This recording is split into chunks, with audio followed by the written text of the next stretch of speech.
बात तो जदयू कह रही है, ये बात भाजपा कह रही है, लेकिन विपक्ष का तो आरोप है कि यही नीतीश कुमार जो थे वह दिन रात पानी पी करके परिवारवाद को कोसते थे।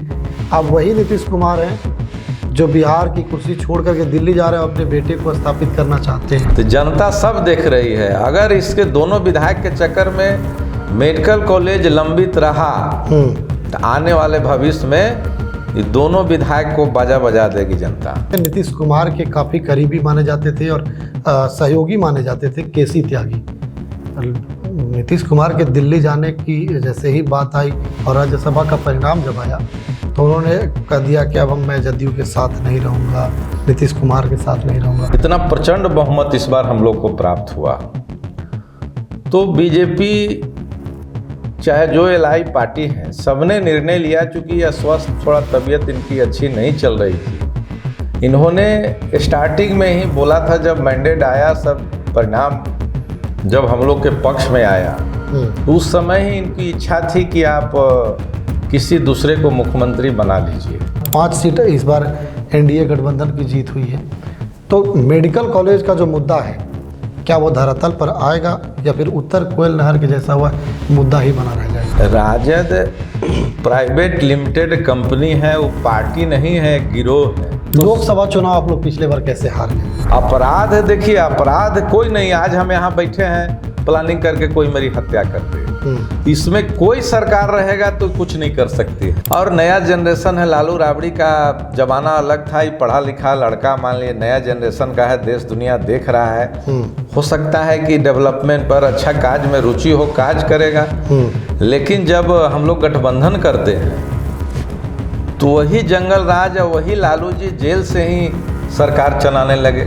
अगर बीजेपी का मुख्यमंत्री होगा तो हम लोग की पार्टी और मुख्यमंत्री जी का आशीर्वाद एकदम डायरेक्ट रूप से सम्राट चौधरी जी के साथ है। नमस्कार, मैं चितरंजन कुमार और आप देख रहे हैं सीतियोग न्यूज। देखिए, बिहार में अभी जदयू, खास करके नीतीश कुमार के निर्णय के बाद जदयू पर कई तरह के सवाल खड़े हो रहे हैं। एक तरफ जहाँ नीतीश कुमार के राज्यसभा जाने की चर्चाएं पर पूरी तरह से विराम लग चुकी है, तो दूसरी तरफ नीतीश कुमार के पुत्र निशांत कुमार को जदयू में एंट्री करा ली गई है। अब उस पर भी विपक्ष सवाल खड़ा कर रहा है कि क्या नीतीश कुमार जो परिवारवाद की बात करते थे, अब वो अपने पुत्र को किस मुंह में पार्टी ज्वाइन करवाए हैं। उसके अलावा भी कई तरह के सवाल खड़े किए गए हैं कि नीतीश कुमार को भाजपा जबरन राज्यसभा भेज करके मुख्यमंत्री का पद कब्जा करना चाहती है। इन्हीं सब बातों को लेकर के हमारे साथ आज स्टूडियो में बात करने के लिए औरंगाबाद के वरिष्ठ जदयू के नेता हैं जो समता पार्टी से जुड़े हुए हैं, संजीव सिंह। आज मुखरता से इनसे हम इन सभी सवालों पर चर्चा करेंगे। इसके अलावा भी कई सवाल हम लेंगे इनसे और जवाब भी लेंगे। सर, सबसे पहले हमारे चैनल में आपका स्वागत है। बहुत बहुत स्वागत है कि आपने मुझे यहाँ बुलाया। सीतयोग खबर में स्टूडियो में हम आए हैं, स्वागत है। धन्यवाद सर। अभी आप देख रहे होंगे किस प्रकार से जदयू जो है वह कटघरे में खड़ी है। नीतीश कुमार 20 वर्षों से लगातार मुख्यमंत्री रहे और जब कभी भी बिहार की राजनीति 20 सालों में घूमी तो वह नीतीश कुमार के इर्द गिर्द ही घूमी। लेकिन अभी अचानक से क्या मजबूरी आ गई? होली में सब कोई होली खेल रहा था और इधर बिहार की राजनीति जो नीतीश कुमार के इर्द गिर्द घूमती थी वह नीतीश कुमार से दूर चली गई और कहा जा रहा है कि भाजपा अपनी मुख्यमंत्री बनाएंगे। ऐसा क्यों? आप तो काफ़ी पुराने जदयू के कार्यकर्ता हैं और नीतीश कुमार के भी काफ़ी करीबी माने जाते हैं, तो क्या लगता है भाजपा उस कुर्सी तक जाने के लिए नीतीश कुमार को दिल्ली भेजी है या कुछ और है? सबसे पहले मैं आपके चैनल के माध्यम से यह बताना चाहते हैं कि नीतीश कुमार सूबे के एक ऐसे राजनेता हैं, मुख्यमंत्री रहे हैं, जिस पर किसी व्यक्ति का दबाव और कोई भी साजिश हमको नहीं लगता है। जितना नज़दीक से हम लोग जानते हैं, जब जनता दल जॉर्ज बना था, समता पार्टी का निर्माण हुआ था, उसका एक ही उद्देश्य था कि लालू राबड़ी राज, जंगल राज को खात्मे के लिए पार्टी का स्थापना हुआ था।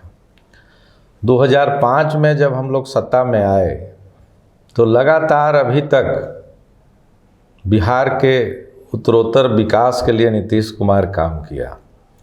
और इस बार भी जो विधानसभा में मैंडेट जो आया, जो एनडीए इनको सर्वमान्य नेता के रूप में मुख्यमंत्री के चेहरा घोषित करके मुख्यमंत्री के रूप में प्रोजेक्ट किया, उसी का परिणाम है कि इतना प्रचंड बहुमत इस बार हम लोग को प्राप्त हुआ। तो बीजेपी चाहे जो एलआई पार्टी है, सबने निर्णय लिया, चूँकि यह स्वस्थ थोड़ा तबीयत इनकी अच्छी नहीं चल रही थी। इन्होंने स्टार्टिंग में ही बोला था, जब मैंडेट आया, सब परिणाम जब हम लोग के पक्ष में आया तो उस समय ही इनकी इच्छा थी कि आप किसी दूसरे को मुख्यमंत्री बना लीजिए। बीजेपी बनाए चाहे कोई बनाए, इनका था कि हम अब मेरा स्वास्थ्य लाभ नहीं कर रहा है कि बिहार में जिस एनर्जी के साथ हम काम किए हैं उसमें अभी थोड़ा अस्वस्थता के चलते कमी आ जा रही है। इसलिए मुख्यमंत्री कोई भी रहे, हम अपने मार्गदर्शन में पार्टी को, सरकार को आगे बढ़ाएंगे। लेकिन जब मैंडेट इनके अनुसार आया था, इनके नाम पर आया था, तो बीजेपी इन पर दबाव बना के कि नहीं, अभी आपको इस पद को एक्सेप्ट करना होगा। अच्छा, बीजेपी दबाव बनाई थी उस टाइम? हाँ, दबाव बनाई थी कि आप बने मुख्यमंत्री, आप रहें, और जब तक आपकी इच्छा नहीं होगी, आप स्वेच्छा से नहीं कहेंगे, तब तक कोई आपका उत्तराधिकारी नहीं हो सकता है। तो इधर लगातार आप देख रहे हैं इनकी स्वास्थ्य की हालात को देखते हुए लगातार दिल्ली जाने का, चूँकि सभी सदन के सदस्य रह चुके थे, राज्यसभाएं ही एक सदन इनकी बाकी थी। जैसा कि उन्होंने पोस्ट में भी बताया। हाँ, आपने खुद पोस्ट करके बताया कि भाई दबाव में इनसे करा लिया गया, चाहे हमारे दल के भी लोगों को बदनाम किया जा रहा था। लेकिन संजय झा जी जब से राष्ट्रीय कार्यकारी अध्यक्ष के रूप में पार्टी के संगठन का कार्यभार संभाले, और इस बार जो टिकट वितरण चाहे सारे मुद्दे पर संगठन पार्टी का रीढ़ होता है, सरकार उसी का बनता है जिसका संगठन बूथ स्तर से लेकर ऊपर सुदृढ़ होता है।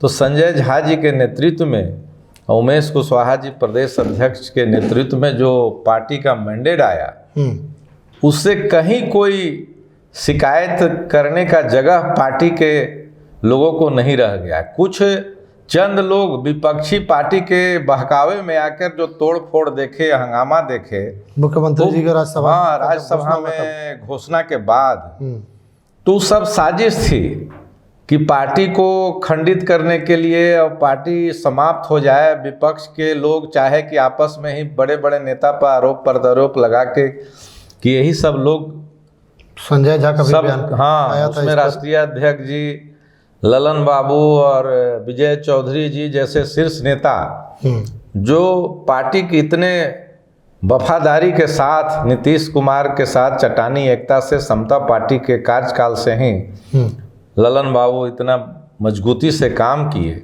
और वैसे लोग पर आरोप लगाना, संजय झा पर आरोप लगाना, जिस व्यक्ति के संगठन कुशल नेतृत्व में प्रचंड बहुमत 2005 के बाद इस बार इतना प्रचंड बहुमत कभी नहीं आया था हम लोग। बिल्कुल, हम फिर इस चर्चा आगे बढ़ेंगे। लेकिन अभी देखिए, नीतीश कुमार के काफ़ी करीबी माने जाते थे और सहयोगी माने जाते थे केसी त्यागी।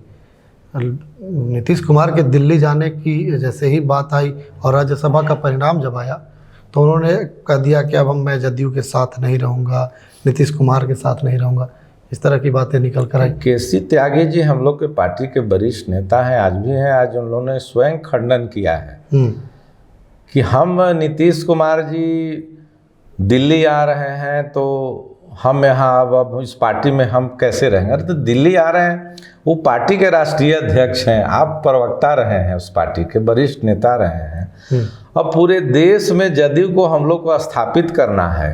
यहाँ निशांत जी परिवारवाद का लोग बात कर रहा है कि निशांत जी को लाया जा रहा है, तो परिवारवाद के नीतीश जी खिलाफ रहे हैं। तो नीतीश जी आज भी परिवारवाद के खिलाफ हैं और कभी परिवारवाद के पक्ष में वो नहीं रहते हैं। पार्टी के तमाम लोग नीतीश कुमार जी पर दबाव बनाया कि मुख्यमंत्री के पद आप छोड़ रहे हैं, राज्यसभा जा रहे हैं। यह बात हम लोग को तब स्वीकार होगी जब निशांत जी को आप परमिशन देंगे कि आपके संगठन से लेकर सरकार के उत्तराधिकारी के रूप में राज्य में एक काम करें और आप देश लेवल पर संगठन को मजबूत करें, दिल्ली जाएं और ज़्यादा समय बिहार को दें, तभी हम लोग इस बात को स्वीकार करेंगे, नहीं तो मुख्यमंत्री का पद आपको छोड़ने नहीं देंगे।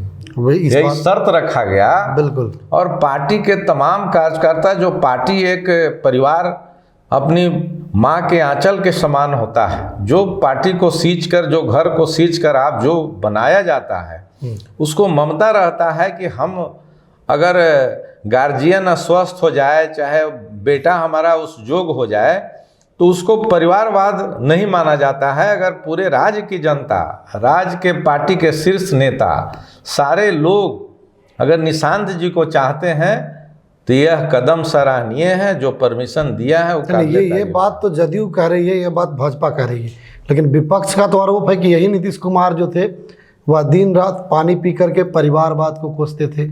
अब वही नीतीश कुमार हैं जो बिहार की कुर्सी छोड़ करके दिल्ली जा रहे हैं, अपने बेटे को स्थापित करना चाहते हैं। जैसे आप देखिए, लीडर ऑपोजिशन तेजस्वी जी का बयान लगातार पहले भी आता था, कभी भी निशांत जी के बारे में वह कभी नहीं कहे कि इनके आने से परिवारवाद बढ़ जाएगा। जब हम लोग गठबंधन में भी राजद जदयू का भी इलाज था, उस समय तेजस्वी जी, लालू जी ने प्रस्ताव दिया था नीतीश जी को, लगातार बोले कि हमारा भाई निशांत को आना चाहिए। उस समय तमाम विपक्षी, अभी भी कोई उनके नाम पर लालू, राबड़ी, तेजस्वी कहीं नहीं बयान, कुछ छुट भैया नेता उनके पार्टी के, जिसका लीडर नहीं कह रहा है, बोल रहा है कि नहीं सही है, आना चाहिए। और छोटे मोटे लीडर इसी तरह से, उनका बयान का क्या अहमियत है जब पार्टी के शीर्ष लीडर। एक चीज़ और, राजद जैसे मजबूत थी पूर्व में, अभी विधानसभा में काफ़ी उसका असर खराब रहा। राज्यसभा का चुनाव हुआ, उसमें भी कांग्रेस के 3 जो विधायक थे वह वोट नहीं दिए, एक राजद के भी विधायक थे, उन्होंने भी वोट नहीं दिया। क्या लगता है, राजद मजबूत नहीं है या फिर नेतृत्वकर्ता की कमी है राजद में? राजद प्राइवेट लिमिटेड कंपनी है, वो पार्टी नहीं है, गिरोह है। अच्छा। वहाँ लालू राबड़ी परिवार में पहले लालू जी अकेला नेतृत्व करते थे, जब तेजस्वी जी और तेज प्रताप जी का पदार्पण नहीं हुआ था। तो साधु सुभाष जैसे इतने बड़े असामाजिक तत्व के लोग इस पार्टी का हैंडल करते थे और सभी लोगों को डरा धमका के बिहार में जितने अपहरण उद्योग, चाहे जितना गुंडागर्दी, अधिकारी के साथ शोषण और जितना बदनाम करने वाले स्थिति थी, वह साधु सुभाष अपने जिसका नाम आप लोगों ने जंगल राज दिया। जंगल राज था, वो जंगल राज का सूत्रधार थे। उसमें लालू जी उसके सिरमौर थे। बिना उनके इशारा के साधु सुभाष के क्या अहमियत था। लेकिन अभी जो अपराध होता है तो नीतीश कुमार, तेजस्वी प्रसाद यादव जो हैं वो कहते हैं कि ये कौन सा राज्य है। आप बताइए, उस समय के अपराध का डाटा देखिए और आज देखिए कि जितने भी व्यवसायी पटना में हैं, चाहे कहीं भी है पूरे राज्य के कोई कोने में, आप बताइए कि कौन व्यवसायी का अपहरण और कितना बड़ा मामला कहाँ हुआ कि पलायन करने लगे और जितने एजेंसी है उसका गाड़ियाँ सब मीसा भारती और सारे बेटी के शादी में उठा के लालू जी के आवास पर लगा दिया गया। अपराध है, देखिए अपराध कोई नहीं, आज हम यहाँ बैठे हैं प्लानिंग करके कोई मेरी हत्या कर दे, इसमें कोई सरकार रहेगा तो कुछ नहीं कर सकती है। लेकिन हमको उसका उद्भेदन करने का, जो अपराध का उद्भेदन है कि क्राइम हो और उसका डिटेक्शन नहीं हो, ये बहुत बड़ा चुनौती है। आज उस समय डिटेक्शन नहीं होता था। उस समय डिटेक्शन का जो ज़्यादा हंगामा, आप माने उसके विपक्ष के नेता हैं, आज उस समय जब आप हंगामा करते तो आप ही को नाम उसमें डाल के बंद गए कि यही साजिश करता है। आजकल के नेता कहते हैं कि वही वाला सरकार ठीक था। अभी तो पदाधिकारी सुनते नहीं हैं, बिना घूस के कोई काम नहीं होता है। तो घूस देने वाला कौन है? आज हम और आप दोनों लोग, जैसे एक आदमी कोई काम के लिए वहाँ ब्लॉक में जाता है, तो ब्लॉक में जाता है तो हमारे ही जैसे भाई बंधु 5 गो ब्लॉक और कलेक्ट्रेट के चक्कर लगाते हैं और सारे अधिकारी को हाईजैक हम कर लिए कि आप लोग परेशान कीजिए और उसको इस तरह का मामला होगा, आपको हम लोग बेनिफिट कराएंगे। और जिस दिन सारे लोग भ्रष्टाचार के मुद्दे पर एक हो जाएंगे, आज कहाँ विपक्ष आरजेडी है चाहे कोई पार्टी एक प्रमाण दे कि ये आदमी पर भ्रष्टाचार का आरोप लगा। आज देखिए विजिलेंस वाले, पहले विजिलेंस का कोई जानता नहीं था, एक ट्रैप नहीं होता था। आज बड़े बड़े अधिकारी, रोज एक्जीक्यूटिव इंजीनियर, रोज इंजीनियर, रोज एमओ, रोज अभी आप ही के जो विधायक हैं रफीगंज प्रमोद कुमार सिंह, उन्होंने विधानसभा में कहा कि भाई उस समय की जब सरकार थी तो जब एक कांड हुआ था औरंगाबाद में, तो वैसे लोगों को ही विजिलेंस का मंत्री बना दिया गया था। कौन थे वो? अरे तो लालू यादव ने बनाया था। लालू यादव के राज में विजिलेंस का कोई विभाग के मंत्री कोई बना देता। नीतीश जी कोई भी दागदार छवि के लोग को कभी प्रोटेक्ट नहीं किए। और तेजस्वी जी के साथ भी जो हम लोग का गठबंधन हुआ था, उसमें लालू राबड़ी का जब राज था, जंगल राज था, तो उसमें नया जनरेशन तेजस्वी जी आए, इन्होंने कमिटमेंट किया कि जो भूल हो गई उसकी पुनरावृत्ति नहीं होगी, एक बार हम लोग के साथ मौका दीजिए और युवा शक्ति आगे बढ़ेगी, आप अभिभावक के रूप में काम करें और हम लोग समता मूलक समाज, उस जितना भी हम लोग समाजवादी परिवार के लोग हैं, सब लोग इस राज को आगे बढ़ाएं। लेकिन जब जब हम लोग गठबंधन किए तो इनके मंत्री सारे भ्रष्टाचार में लिप्त हो गए और ये भी पूरे राजकाज जैसे लालू स्टाइल में चलाने के लिए सोचे, जिस पर हम लोग की पार्टी नेता को नागवार गुजरा। और हम लोग भाई भाई में जैसे मतभेद होता है, तो अस्थाई गठबंधन हम लोग का था बीजेपी के साथ। हम लोग को क्षणिक मतभेद के चलते आदमी उससे अलग हुआ। नहीं, उस समय भी तो नीतीश कुमार कहते थे कि मिट्टी में मिल जाएंगे लेकिन भाजपा में नहीं जाएंगे, लेकिन वो फिर भाजपा में चले गए। भाजपा में नहीं जाएंगे सही था, लेकिन आज हम वहाँ बैठे हुए, हमको लगा कि नहीं, वो आदमी जो पहले वाला था उससे बेहतर ही लग रहे हैं। चलिए उनका अब भाई अब बड़ा पार्टी है, बड़ी सोच है, क्षेत्रीय पार्टी को एक रहना चाहिए। और नया जनरेशन है, लालू राबड़ी का जमाना अलग था, ये पढ़ा लिखा लड़का मान लीजिए नया जनरेशन का है, देश दुनिया देख रहा है, हो सकता है कि डेवलपमेंट पर अच्छा काज में रुचि हो, काज करेगा। लेकिन जब हम लोग गठबंधन करते हैं तो वही जंगल राज और वही लालू जी जेल से ही सरकार चलाने लगे। ट्रांसफर पोस्टिंग के भोला यादव से लेके सारे लोग लिस्ट मुख्यमंत्री पर दबाव बनाने लगे, एसपी दे दीजिए, डीएम दे दीजिए, ये कर दीजिए। अब दबाव में नीतीश कुमार जी, चाहे किसी का एलाई सरकार रहे, किसी के दबाव में वो लाइन ऑर्डर और विकास पर काम नहीं किए हैं, न करेंगे। आगे मुख्यमंत्री जदयू का होगा या भाजपा का होगा? क्योंकि निशांत कुमार को जदयू के आप कार्यकर्ता हैं और लगातार जदयू के जो कार्यकर्ता हैं वह निशांत कुमार को मुख्यमंत्री के रूप में देखना चाहते हैं।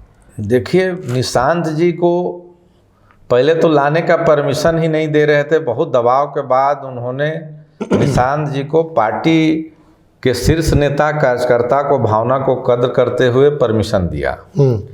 लेकिन नीतीश कुमार जी कभी अपने अलायंस पार्टी को नहीं कह सकते हैं कि हमारे बेटा को मुख्यमंत्री बनाए।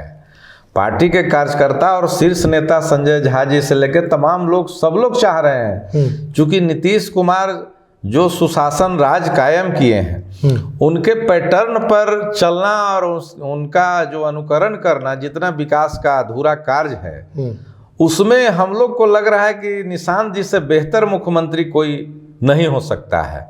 लेकिन एनडीए गठबंधन उसमें तय करेगी, एक पार्टी का अलायंस नहीं है। और जब मुख्यमंत्री जी पहले ही बीजेपी के शीर्ष नेता को बोले हैं कि मिल बैठ के जो फैसला होगा हम लोग मानेंगे, लेकिन उनका मानना है कि हमारा जो किया हुआ कार्य है, जो हम लोग जंगल राज और को हटाकर मंगल राज लाए हैं, विकास की गति बढ़ाए हैं, उसमें जो डिप्टी सीएम सम्राट चौधरी जी को गृह मंत्रालय, वित्त मंत्रालय जैसे मंत्रालय के कार्यभार दिया गया, तो इस बार आप देखे होंगे कि गृह मंत्रालय इसलिए उनको दिया गया था क्योंकि नीतीश जी पहले ही से ही डिटरमाइंड थे कि भाई हमको हमारा जो स्वास्थ्य लाभ नहीं कर रहा है, उसमें गृह मंत्रालय सम्राट चौधरी को जैसे एनर्जेटिक आदमी को बीजेपी के सुझाव पर दिया गया कि भाई इनको अगर भविष्य में बीजेपी का ही मुख्यमंत्री बनाना होगा तो वित्त और गृह जैसे विभाग का जिसको अनुभव नहीं है वह बिहार सूबे का मुख्यमंत्री का दायित्व तो नहीं संभाल सकता है। यानी कि नीतीश कुमार अभी ट्रेनिंग सम्राट चौधरी को दे रहे हैं, मानते हैं आप लोग? अगर बीजेपी का मुख्यमंत्री होगा तो हम लोग की पार्टी और मुख्यमंत्री जी का आशीर्वाद एकदम डायरेक्ट रूप से सम्राट चौधरी जी के साथ है, चूंकि उनके साथ वो 2-2 बार डिप्टी सीएम रह के काम किए हैं। और जो वित्त मंत्रालय और गृह मंत्रालय जैसे इम्पोर्टेंट पद पर रहकर पूरे ऑनेस्टी के साथ, जैसे नीतीश कुमार जी सुबह उठते हैं और पूरे दिन रात पार्टी के काम और सरकार के काम और बिहार के हित में काम करने का जो काम करते हैं, उससे कहीं बढ़ चढ़ के ज़्यादा सम्राट चौधरी जी उन्हीं के पैटर्न पर चलते हैं और उनको चचा के रूप में, गार्जियन के रूप में मानते हैं। और जिस सभा में अभी भी आप देख रहे हैं समृद्धि यात्रा हो रहा है, वो इनडायरेक्टली सब जगह बोल भी रहे हैं कि भाई हमारे बाद अगर कोई हमारा उत्तराधिकारी और पैटर्न पर चलने का जो हकदार है, जो चल सकता है, वह सम्राट चौधरी में सारा क्षमता मौजूद है।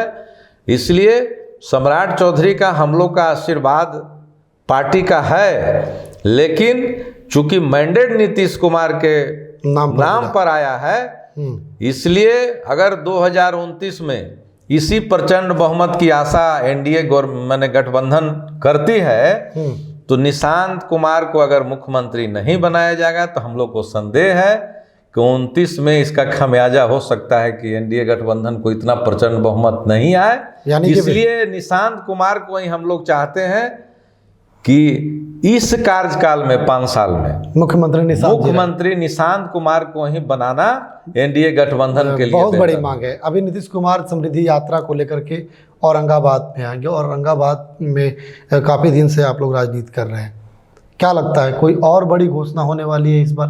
क्योंकि प्रगति यात्रा पर जब आए थे मुख्यमंत्री नीतीश कुमार तो मेडिकल कॉलेज की घोषणा हुई थी और उसको लेकर के कैबिनेट की बैठक भी हुई, राशि भी आवंटित कर दिया गया, लेकिन अब तक मेडिकल कॉलेज का मुद्दा जो है वह मुद्दा बना हुआ है, अब तक धरातल पर नहीं उतरा है।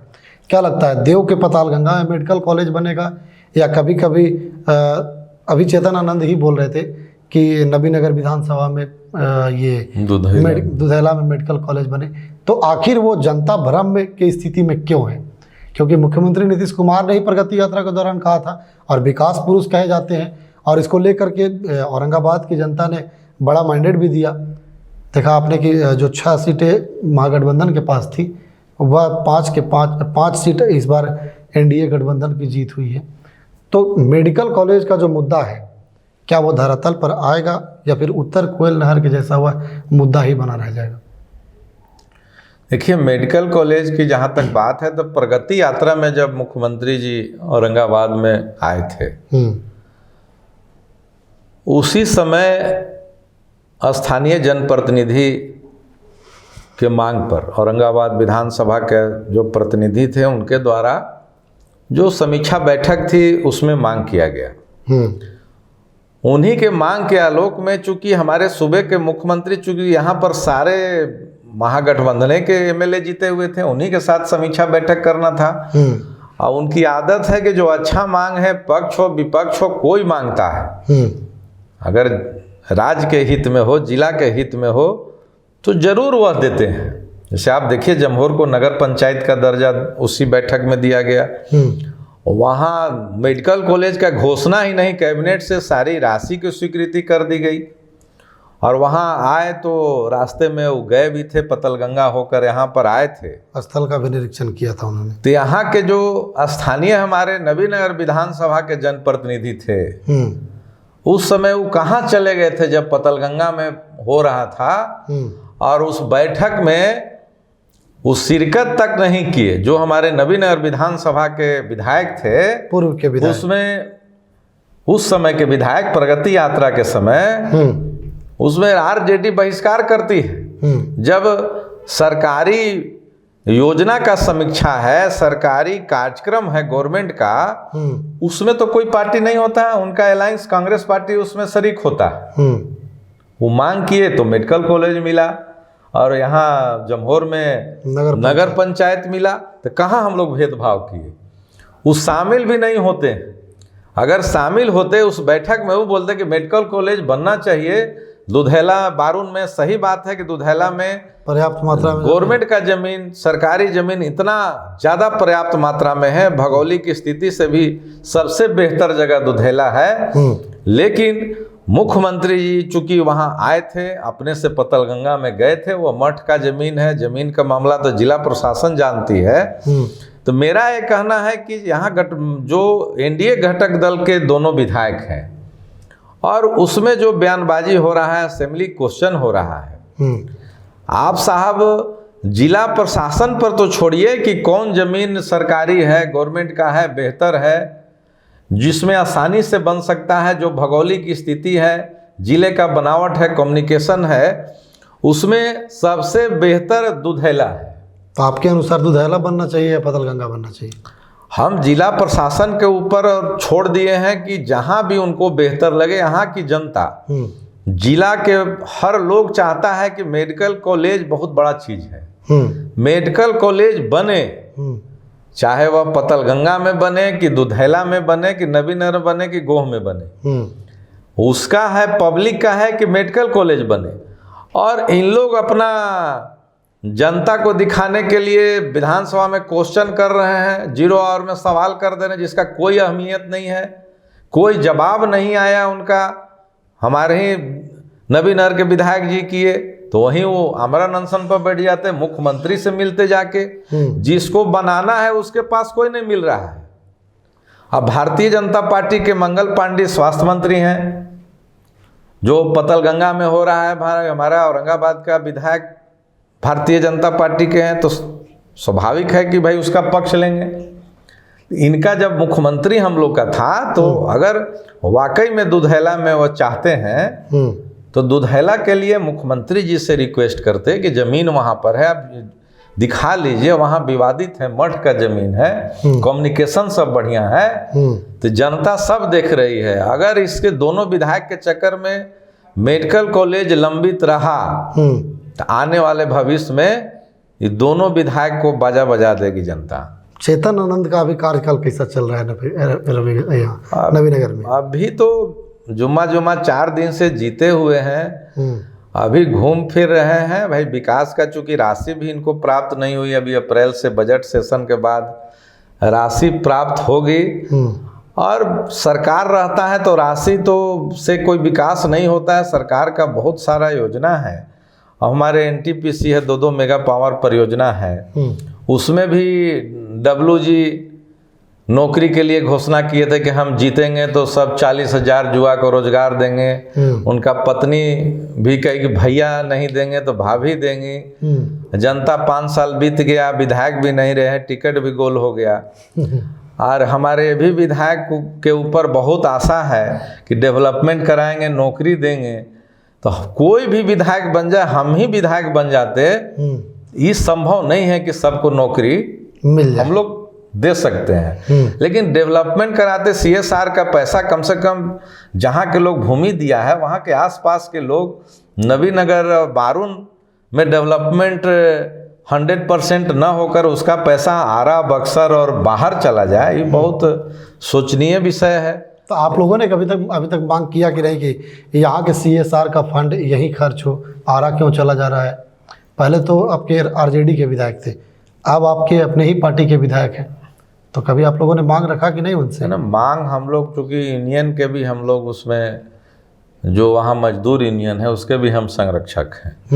जब राहुल रंजन महिवाल साहब जिलाधिकारी हुए के, तो चूँकि जितना भी CSR का पैसा है उसके DM अध्यक्ष होते हैं, हम लोग बैठक में प्रोसीडिंग निकलवाए कि जब तक नवीन और बारून में डेवलपमेंट का जो मामला लंबित है उसमें खर्च नहीं हो तो बाहर नहीं जाना चाहिए।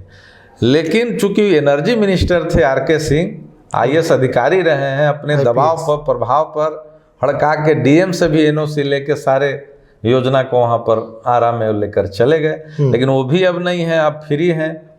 तो अब नबीनगर जितना कमज़ोर स्थिति में है, न कोई वहाँ पर एक बढ़िया सा स्टेडियम है, न कोई वहाँ अनुमंडल की बात हो रही है, न अनुमंडल का प्रस्ताव अभी तक अधर में है। अभी तो आपके विधायक जी ने सवाल किया था, लेकिन मंत्री जी ने तो जवाब दे दिया उस पर कि कोई इस तरह का जिसको बनाना रहता है वो सवाल तो विपक्ष करता है। सत्ताधारी दल जो है, जिसका सूबे का मुख्यमंत्री जिसके पार्टी का रहता है, जिसके मंत्री हैं, सारा सरकार है, उस सदन में सवाल उठाने का वहाँ कोई औचित्य नहीं था। आप अपने भी वहाँ पर दिखावा हो गए कि भाई सरकार जवाब दे दिया कि अभी कोई प्रस्ताव इधर में नहीं है। आप इंडिविजुअल जाके मिलते, सारे प्रोसेस क्राइटेरिया फुलफिल करते। आप विपक्ष के विधायक नहीं ना है कि बिना जाने सुने कहीं सवाल उठा। सवाल तो जो विधायक, माले का भी विधायक है, इनसे ज़्यादा सवाल उठा रहा है। तो सवाल उठाने से उसका निदान नहीं होगा। जब वो भी जान रहे हैं कि सरकार अभी कोई ब्लॉक अनुमंडल बनाने का प्रस्ताव लंबित नहीं है। विजय चौधरी जो सारे मेंबर का सवाल को बोले कि जितने भी लोग ऐसे लोग सवाल किए हैं सब का एक ही लाइन में हम जवाब दे रहे हैं। तो आप पब्लिक को बेवकूफ़ बनाने वाला सवाल मत करिए। जो आपसे बने, आप CM पर दबाव बनाइए कि भविष्य में जब भी एक भी अनुमंडल बने तो नबीनगर मेरा बने। चुनाव के दौरान एक बात सामने निकल कर आई, जैसे ही टिकट का बंटवारा हुआ, आपके वर्तमान जिला अध्यक्ष अशोक सिंह जो थे, पूर्व में रफीगंज के 2 बार के विधायक रहे, उन्होंने इस्तीफा दे दिया या फिर इस्तीफा उन्हें दिलाया गया, उसमें क्या सच्चाई थी? क्या पूर्व में ही पार्टी उन्हें बाहर की रास्ता दिखा दी थी या उन्होंने इस्तीफा दे दिया पार्टी से? नहीं, उनको पार्टी ने कभी नहीं कहा कि इस्तीफा आप दीजिए। पार्टी के वो वरिष्ठ नेता रहे हैं। लेकिन टिकट मिलना नहीं मिलना, हम लोग फाउंडर मेंबर, हम लोग को कभी टिकट मान लिया हमको नहीं दिया। तो हम प्रमोद सिंह के पक्ष में, हमको पार्टी ने ही कहा कि भाई प्रमोद सिंह के पर चूंकि आपके भाई वहाँ से चुनाव लड़ रहे हैं, आपको रहना वहाँ उचित नहीं है। आप प्रमोद सिंह के साथ, प्रमोद सिंह के डिमांड पर हम पूरे रफीगंज का चुनाव संचालन का भार संभाला। और उसमें अशोक सिंह जी को प्रमोद सिंह जी ने भी आग्रह किया था कि आप नामांकन में वहाँ आए, नामांकन सभा स्थल में। हाँ, मदनपुर में। वो केवल नामांकन में चले जाते तो उनको अध्यक्ष पद से कभी नहीं हटाया जाता। तो अध्यक्ष पद से उन्हें हटाया गया या फिर अध्यक्ष पद से इस्तीफा उन्होंने दिया था? मैंने अध्यक्ष पद से हटाया नहीं गया, इसलिए कि उनको लगा कि हो सकता है कि चुनाव नॉमिनेशन में नहीं आए, कहीं बाध्यता होगी, उसके बाद वो आएंगे। उनसे स्पष्टीकरण मांगा गया था। लेकिन पार्टी जब वहाँ चुनाव लड़ती है तो पूरे जिला अध्यक्ष के पास पूरे संगठन की जवाबदेही, पार्टी का जितना नीति कार्यक्रम और पटना से कौन नेता आएगा, कैसे संचालन होगा, संसाधन से लेके सारे चीज़ों की रिपोर्टिंग, चूँकि उम्मीदवार जो रहता है उसको फुर्सत नहीं रहता है कि कहाँ हमको भाई चुनाव लड़ना है, और मैनेजमेंट का काम तो देखता नहीं है। इसलिए पार्टी के प्रभारी जिला अध्यक्ष का दायित्व होता है। तो उसमें पार्टी को लगा कि किसी कारणवश व्यस्त हैं कि प्रमोद सिंह से व्यक्तिगत रंजिश के चलते रफीगंज में नहीं जाना चाहते हैं, इसलिए उन्होंने निर्णय लिया कि कार्यकारी अध्यक्ष बना दिया जाए टेम्पोररी में, कि जो चुनाव का संचालन आसानी से हो सके और अशोक सिंह अध्यक्ष रहें। अब जहाँ जाना है भाई प्रचार में जाए, कार्यकारी अध्यक्ष रहेगा तो रफीगंज से लेके ईमानदारी से सब देखेगा। तो जब वहाँ उस सभा स्थल पर, जब यहाँ त्रिविक्रम नारायण सिंह जी का औरंगाबाद में नामांकन था, उसी समय स्टेज पर ही मैसेज आया कि धर्मेंद्र गुड्डू को कार्यकारी अध्यक्ष बना दिया गया। अशोक सिंह जी भी वहाँ थे, मंच पर मौजूद थे। तो आप साहब जदयू जहाँ से चुनाव लड़ रही है वहाँ नामांकन में आप दोनों विधायक का नहीं जाते। अब बीजेपी जहाँ चुनाव लड़ती है वहाँ आपको जाने के लिए फुर्सत हो जाता है। तो पार्टी को महसूस हुआ कि आपकी मंशा सही नहीं है, तो कार्यकारी अध्यक्ष बनाया।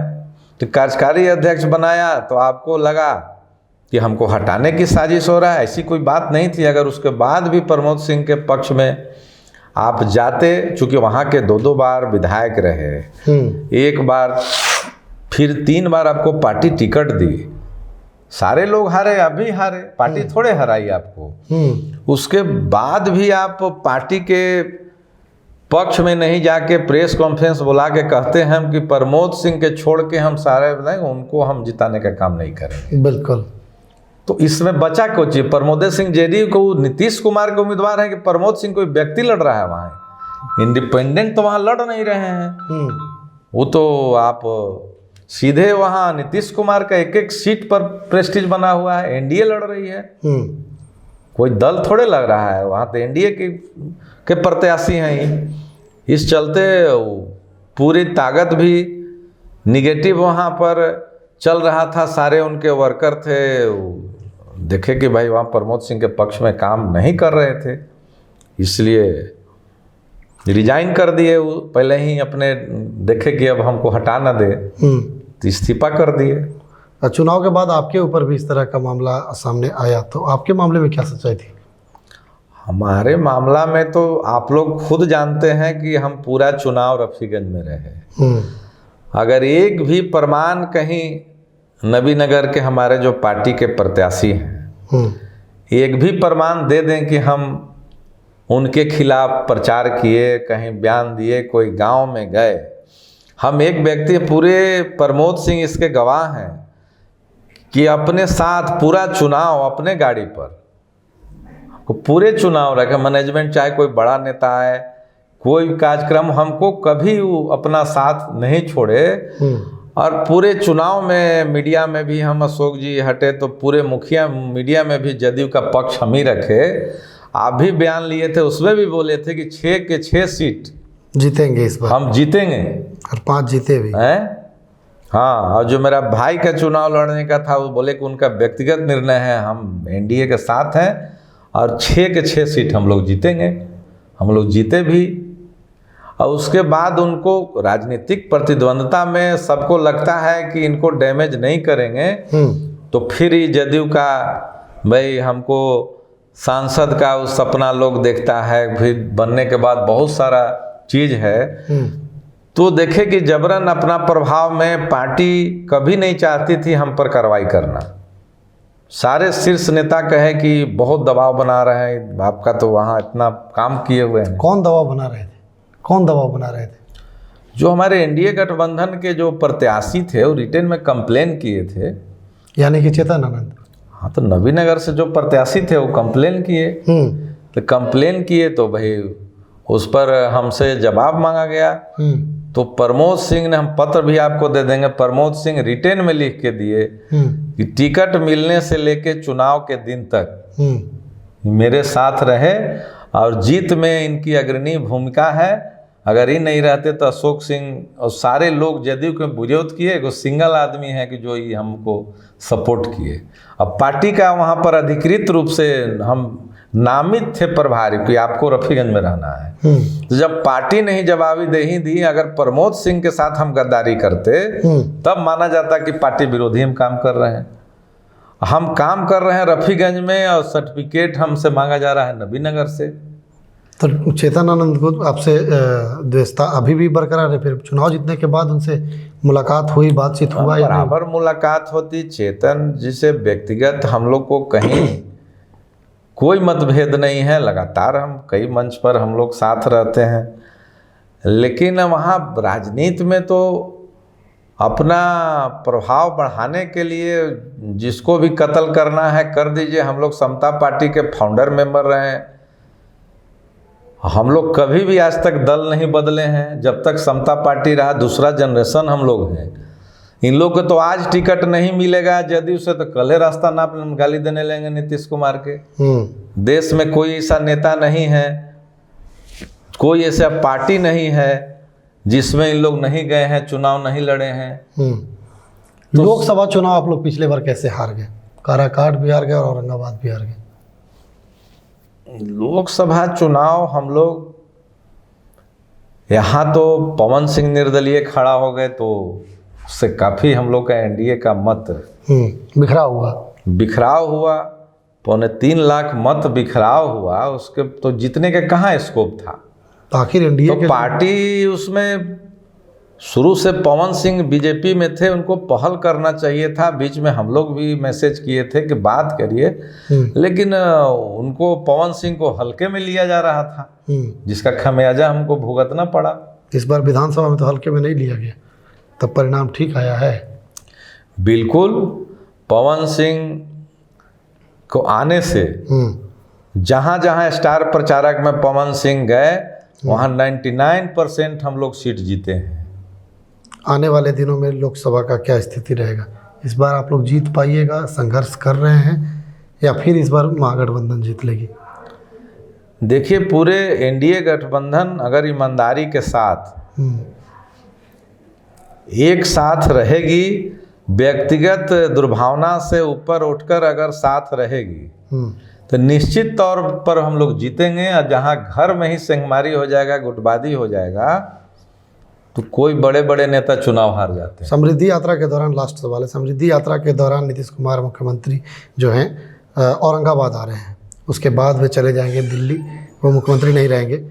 आप लोगों की मूलभूत या कोई वैसा मांग है जो मुख्यमंत्री नीतीश कुमार समृद्धि यात्रा पर आएंगे, तो वो कोई ऐसा मांग है जो औरंगाबाद में हो सके? देखिए, वह समृद्धि यात्रा में आ रहे हैं, प्रगति यात्रा में जितने भी लंबित मामले, जिससे मान लीजिए मेडिकल कॉलेज अधूरा है, उस पर जरूर बात होगी यहाँ के जिला प्रशासन से कि आखिर क्यों, आखिर ज़मीन के क्या है, क्या स्टेटस क्या है, उस पर फोकस रहेगा। और जो जनप्रतिनिधि हमारे हैं, 5 एनडीए गठबंधन के अभी जीते हुए विधायक हैं, तो वहाँ तो उनका अपना अपना क्षेत्र का एजेंडा उन लोग क्या बनाए हैं। हमारा एजेंडा है दिमाग में, उस एजेंडा को विधायक जी रखेंगे नहीं रखेंगे वो अलग चीज़ है। उनका एजेंडा उनके दिमाग में क्या है कि क्या नबीनगर में विधानसभा में होना चाहिए, क्या औरंगाबाद में होना चाहिए, कि रफीगंज में होना चाहिए। जो भी मांग जिला के विकास के हित में मांगा जाएगा, चाहे नॉर्थ कोल का समस्या हो, लंबित हो, चाहे कोई भी समस्या हो बड़ा, जरूर 100% नीतीश जी इसीलिए घूमे कि जो बचा हुआ शेष काम हमारे कार्यकाल में बच गया है, जिस हमारे नए जो विधायक हैं इसीलिए घूम रहे हैं कि हमारे जो नए विधायक हैं जो जीते हुए हैं, उनकी मांग जो चुनाव में हम लोग वादा किए हैं उस पर खरा उतरने के लिए डिमांड करेंगे। तो 110% ही रहे न रहे प्रस्ताव में आएगा, तो निश्चित तौर पर जो भी सूबे के मुख्यमंत्री बनेगा वह लागू करेगा। चलिए, बहुत बहुत धन्यवाद। देखिए, थे हमारे साथ जदयू के वरिष्ठ नेता संजीव कुमार सिंह, जिन्होंने हर सवाल का मुखरता से इन्होंने जवाब दिया। पार्टी की पक्ष की बात हो, विपक्ष की बात हो, इन पर लगे आरोप की बात हो, या और भी चुनाव के दौरान कई तरह के आरोप लगे, उस पर भी इन्होंने अपना मत रखा है। आपकी क्या प्रतिक्रिया है, कमेंट बॉक्स में बताइएगा। फिर मिलेंगे किसी और नए मेहमान के साथ। तब तक के लिए दीजिए इजाज़त। देखते रहिए सिटी न्यूज।